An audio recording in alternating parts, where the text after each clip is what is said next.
Welcome to Lakshmi's ఇంటి వంటలు. మీకు మా వీడియోలు నచ్చినట్లయితే please do subscribe to my channel. ఈరోజు నేను మీకు రాయలసీమ స్టైల్లో రాగి సంగటి ఎలా తయారు చేయాలో నేర్పిస్తాను. రాగి సంగటికి కావలసినవి బియ్యం 1 కప్పు, రాగి పిండి 1 కప్పు, నీళ్లు 8 గ్లాసులు. రాగి సంగటి చేసుకోవడానికి ముందుగా బియ్యాన్ని ఇలా శుభ్రంగా కడుక్కొని 8 గ్లాసులు నీళ్లు పోసుకొని స్టవ్ వెలిగించి అన్నము మెత్తగా ఉడికే వరకు ఉడికించుకోవాలి. అన్నం పొంగి వచ్చినప్పుడు మూత తీసి పక్కన పెట్టుకొని ఉడికించుకోవాలి.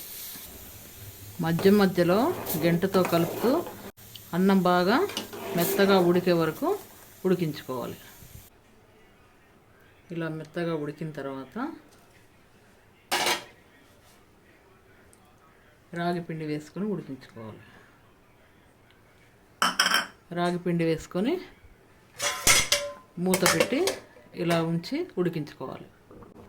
రాగి పిండి కూడా బాగా ఉడికిన తర్వాత ఇలా ఒక పప్పు గుత్తిని తీసుకొని అంతా ఇలా వెనపాలి.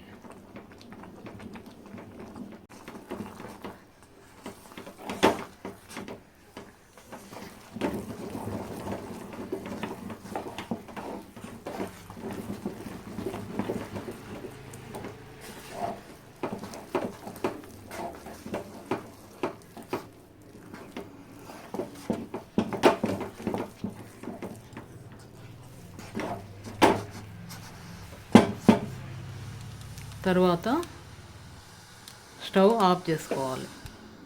సంగటి అంతా ఎనుపుకున్న తర్వాత పొయ్యి వెలిగించి చిన్న మంట మీద 2 నిమిషాలు మూత పెట్టి మగ్గించుకోవాలి. 2 నిమిషాలు మగ్గిన తర్వాత స్టవ్ ఆఫ్ చేసుకుంటే రాగి సంగటి రెడీ.